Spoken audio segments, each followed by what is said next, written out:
Tapsi. So, ay naman to isa. Ito, akay lang sisig. Try mo na tayo. With ketchup and sauce of suka. Hey. Ito yung hinahanap kong tapsi. Hindi siya masyadong matamis. Na parang adobo lang.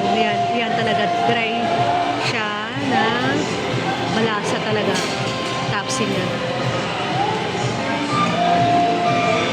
Tapos yung kailang sisig ay sarap din naman. Ayan.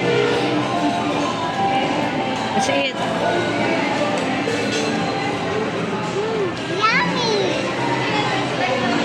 And this sisig can have egg, can have rice, brown, and have this ice, gulaman too.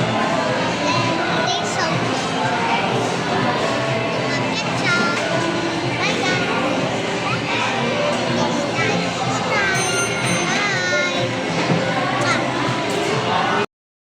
Wait lang, wait lang.